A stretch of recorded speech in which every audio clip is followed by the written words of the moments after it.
When talking of the social sciences, it's tempted to see them as originating from the Enlightenment, with social philosophers like Jean-Jacques Rousseau or Auguste Comte, moving to Karl Marx, Emile Durkheim or Max Weber, or the English economic philosophers John Stuart Mill, Adam Smith and David Ricardo. Maybe surprisingly, these disciplines can be traced back to an Arab philosopher, Ibn Khaldun, although we can see elements in the writings of Greeks like Xenophon, Herodotus, Thucydides and Aristotle, some of whom Ibn Khaldun may have been familiar with. The Indian Kautila, Chinese Qin Shi Hang, and indeed the theologian Sir Thomas Aquinas. Ibn Khaldun, whose full Arabic name, which you'll understand why I'll only use once, was Ibrahim bin Muhammad bin Muhammad bin Muhammad bin Hassan bin Jabir bin Muhammad bin Ibrahim bin Abdurahman bin Ibn Khaldun al-Hadrami, was born on the 27th of May 1332 and died on the 17th of March 1406. Was an Arab sociologist, philosopher and historian. He's considered to be the father of historiography, sociology, economics and demographic studies. Ibn Khaldun was born in Tunis in 1333 into an upper-class Andalusian family of Arab descent. The family's ancestor was al-Hadrami, who shared kinship with Wa'il ibn Hujr, making him a companion of the Prophet. His family held many high offices in Al-Andalus, had emigrated to Tunisia after the fall of Seville in 1248. He received a classical Islamic education, studying Al-Quran, which he memorised by heart, Arabic linguistics, the basis of understanding Al-Quran, Hadith Sharia, which is law, and fiqh jurisprudence.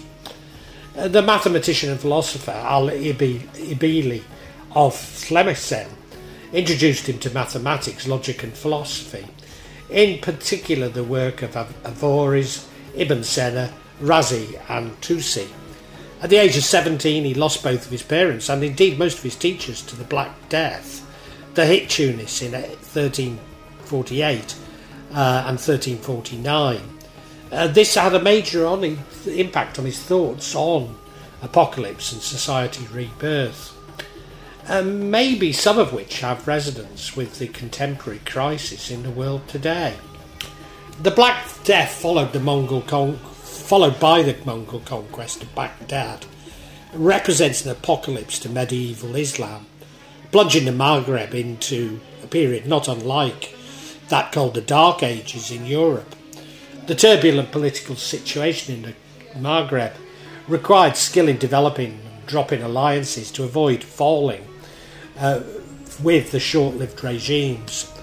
Ibn Khaldun's political skills and, above all, his good relations with the Berber tribes were in high demand amongst the North African rulers, but he began to tire of politics and was constantly switching allegiances. Again, this corruption and politicking had a major impact on his views on authority. Although this was immediately prior to the peak of the Ottoman Empire, we can see hope within the pessimism of his writing, that destruction gives rise to a new cycle. Whilst his writings were not well known in the Maghreb at the time, they were taken up by the Ottomans, for whom we can thank for him being well known today. In 1375 he was sent by Abu Hamid, the Abdul-Iwajid Sultan of Tlemcen, on a mission to the Dawoodida tribes of the Biskra. After his return to the west, Ibn Khaldun sought refuge of a Berber tribe in the west of Algeria, in a town called Khalat al-Ibn Salama. He lived there for over 3 years under their protection, taking advantage of his solution to write the Maqladiyya Prolemagena, the introduction to his history of the world. In Qiblat ibn Salama, however, he lacked the text to complete his work. Therefore, in 1378, he returned to his native Tunis, which had meanwhile been conquered by Ibn Abbas, who took Ibn Khaldun back into his service. There he devoted himself almost exclusively to his studies and completed his history of the world. His relationship with Abu Abbas remained strained, as the latter questioned his loyalty. Under pretense of going on Hajj to Mecca, something for which a Muslim ruler could not simply refuse permission, Ibn al-Khaldun was able to leave Tunis and sail for Alexandria. While the Maghreb had to cope with border wars and strife, Mamluk Egypt enjoyed prosperity and a high culture. Indeed, it was this high culture that was to influence many of his thoughts. In 1384, the Egyptian Sultan Al-Malik Ubu Dahir Baruch made Ibn Khaldun professor of the Kamahiyya Madrasa and appointed him as Grand Qadi or Juror of the Maliki School of Fiqh, one of the four schools of jurisprudence and the one that was dominant in the Maghreb. In 1384, a ship carrying Ibn Khaldun's wife and children sank off Alexandria on their way to join him in Cairo. This sent him into a long depression. After his return from a pilgrimage to Mecca in May 1388, Ibn Khaldun concentrated on teaching at the various Cairo madrasa. At the Mamluk court, he fell out of favour, but relations with Bakruk returned to normal, and he once again named him the Malaki Qadi. Together he was called 6 times to the high office, which for various reasons he never held long. In 1401, under Bakruk's successor, his son Faraj, Ibn Khaldun took part in a military campaign against the Mongol conqueror Timur, who besieged Damascus in 1400, and whom Ibn Khaldun famously met and spoke with, even being invited to join the Mongols' court. Ibn Khaldun cast doubt on the validity of the venture and really wanted to stay in Egypt. He is buried in the Sufi cemetery at Bab al-Nasser, Cairo, at the age of 74.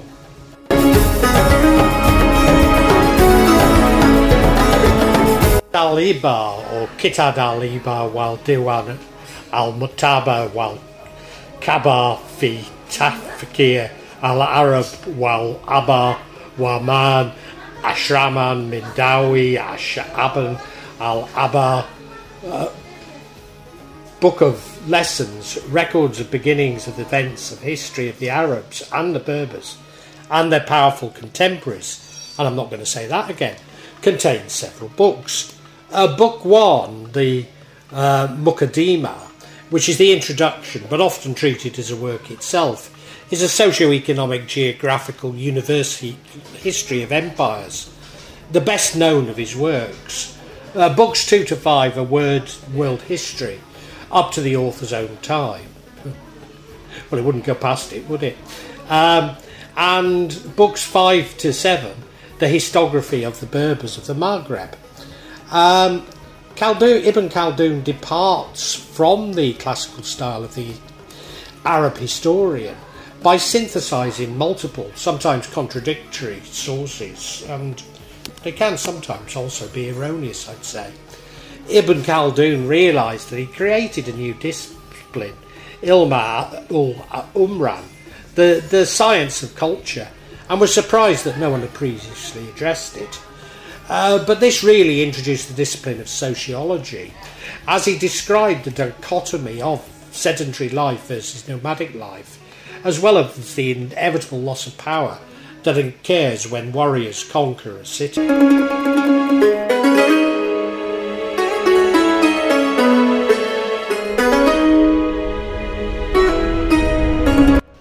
Ibn Khaldun defined civilization as a corporate social actor, turning it into an individual discipline. His work is based around Ibn Khaldun's central concept of asbia, translated as group cohesiveness or solidarity. The social cohesion arises in tribes and other small kinship groups. It can be intensified and enlarged by a religious ideology. Ibn Khaldun's analysis looks at how this cohesion carries groups to power, but contains within itself the psychological, sociological, economic and political seeds of the group's downfall, to be replaced by a new group, dynasty or empire, bound by a stronger, or at least younger and more vigorous cohesion.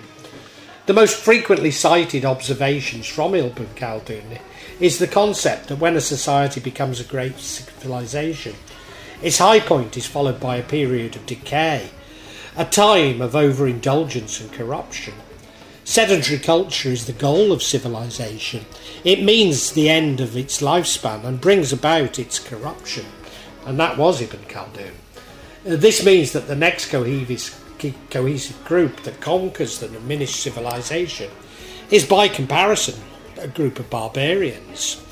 Once the barbarians solidify their control over the conquered society, however, they become more attracted to its refined aspects, such as literacy and arts, and either assimilate into or appropriate such cultural practices. But linked to this is the idea of weakening bonds and indeed corruption. However, this is more a symptom than a cause of weakness. Certainly he does not criticise learning and the arts, but more so attacks the lack of self-discipline which it often brings. Eventually the former barbarians will be conquered by a new set of barbarians who will repeat the process. He believed this process to take 3 generations. The term of life of a dynasty does not normally exceed 3 generations, for in the first generation they still preserve the character features of the rough, uncivilised rural life, such as the harsh conditions of life, courage, ferociousness, and partnership in authority. Therefore the strength of the asbir is maintained. And this is reminiscent of a saying that I know well from Oldham: clogs to clogs in 3 generations. Thus he began an interest in the nature of civilization collapse, developed later by historians like Toynbee.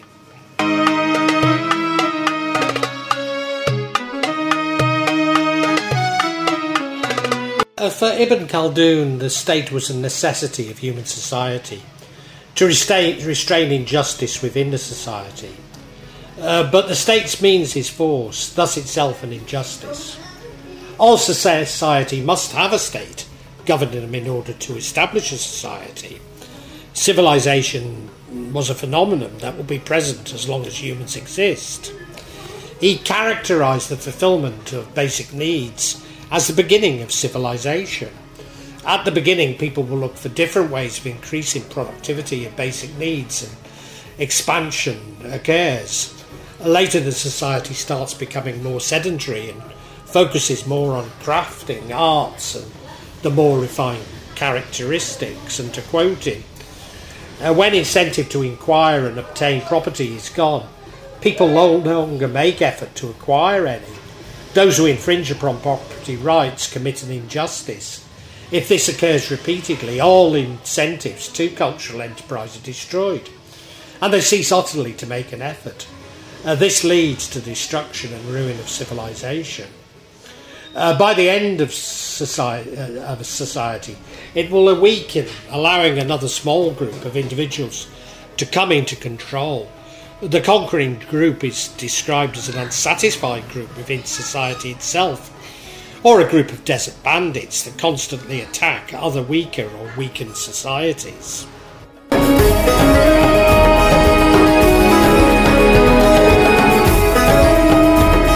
Ibn Khaldun believed even the minutest facts should be scrutinised. In analysing historical events, since these were not simple phenomena but complex, he stated that several things were essential if the historian were to be qualified to deal with historical events and stories. Firstly, an understanding of the rules of politics and the nature of people. 2, knowledge of the natural environment and how it differs according to time and place. 3, acquaintance with the social environments of various different nations. in terms of way of life, morals, incomes, doctrines and so forth. Fourth, an understanding of the present time and its ability and an ability to compare it with the past. 5, knowledge of the origins of the motives of states and sects, their declared principles, their rules and major events in their histories. His theory divides history into 2 main parts, the historical manifest and the historical gist. History should not limit itself to recording events, but it should examine environments, social mores and political bases, and as he says, true history exists to tell us about human social life, which people obtain power over each other and their results, the states and their hierarchies, and with people's occupations, lifestyles, sciences, handicrafts, and everything else that takes place in an environment under various circumstances. Indeed, his writing really began a tradition of the science of history, shaped by economical social pressures rather than the individual, a science of history well predating that of Karl Marx. Nevertheless, unlike Marx, he argues that poverty was a result of the destruction of morality and human values. He looked at what factors contribute to wealth, such as consumption, government and investment. Ibn Khaldun argued that poverty was not necessarily a result of poor financial decision-making, but of external consequences, and therefore the government should be involved in alleviating poverty. An economic theory which is popular in Indonesia today.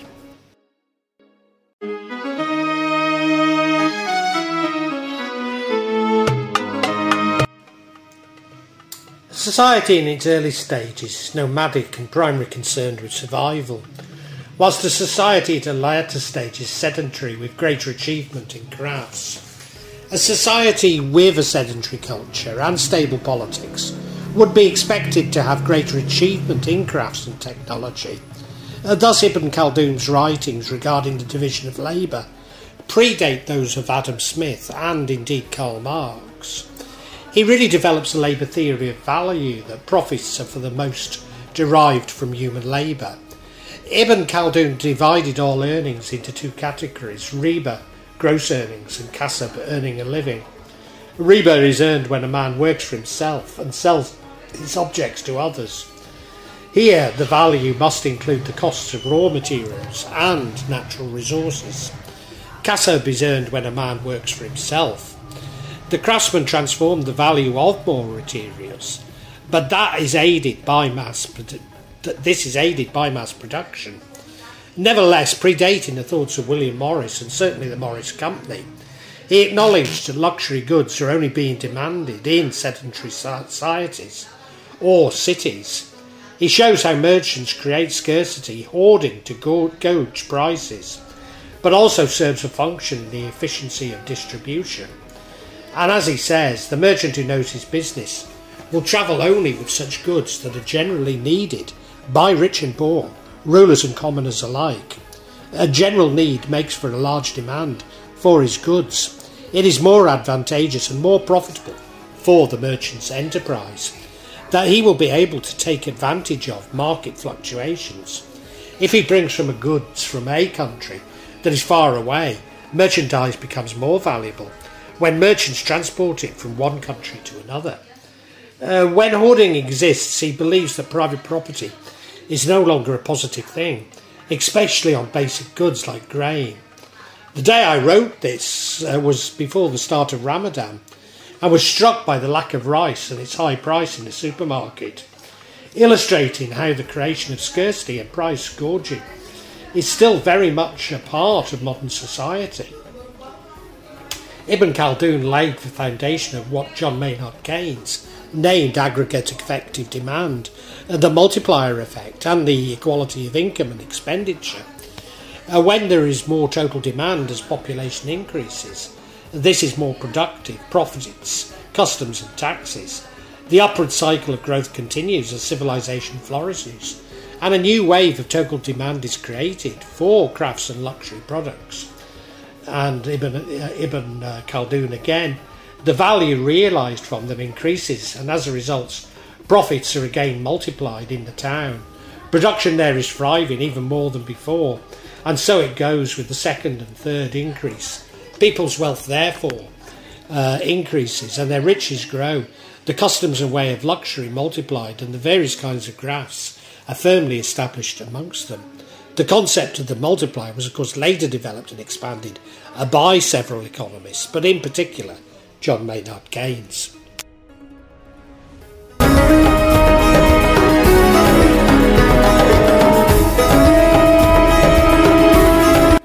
Despite hinting at macroeconomic management, Ibn Khaldun believed that too much bureaucracy, such as taxes and legislations, would lead to the decline of a society, since it would constrain the development of more specialised labour, increase in scholars and the development of different services. He believed that bureaucrats cannot understand the world of commerce and do not possess the same motivation as a business. Thus, governments play an important role in growth and in the country's economy in general through their purchase of goods and services and through their fiscal policy of taxation and expenditure. Governments may also provide an environment of incentives for work and prosperity, or inversely a system of oppression which is ultimately self-defeating. And to quote him, government is an institution which prevents injustice, other than such as it commits itself. Ibn Khaldun also believed that the currency of an Islamic monetary system should have intrinsic value and therefore be made of gold and silver, such as the dirham. Of course, Ibn Khaldun was a jurist, so saw religious authority as a balance on the state, although he describes how ulama hide behind religion to promote their self-interest. But it's clear that they are not wealthy.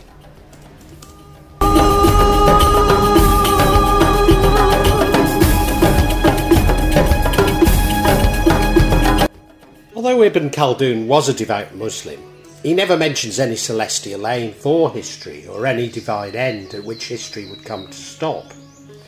He states in fact that the past is like the future, water from water, which seems to imply that human history has no end.